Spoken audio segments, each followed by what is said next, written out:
எம்ஜிஆருக்கு அப்புறம் நம்ம கேப்டன் தான் வந்து எல்லா இடத்துலையுமே வந்து எல்லாருக்குமே சாப்பாடு போட்டு வயிறார மகிழ்ந்தவர்.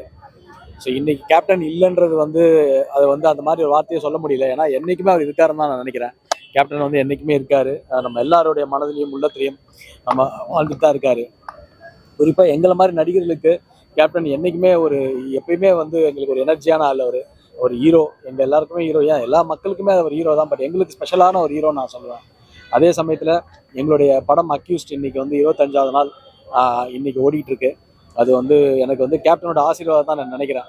ஏன்னா என்னுடைய ஆரம்ப கால படங்களில் வளர்ச்சியில் அவர் ரொம்ப அக்கறை எடுத்து நீ ஃபைட் கிளாஸ் போறியா, ஒழுங்காக ப்ராக்டிஸ் பண்ண, எல்லாமே என்கிட்ட சொல்லிகிட்டே இருப்பார்.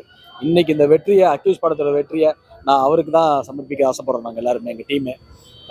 ஸோ இந்த 25வது நாள் கரெக்டாக இன்னைக்கு வந்து அவர் பர்த்டே அன்னைக்கு எங்கள் படத்தோட 25வது நாள் வந்தது வந்து எனக்கு ஒரு அவ்வளோ மகிழ்ச்சி.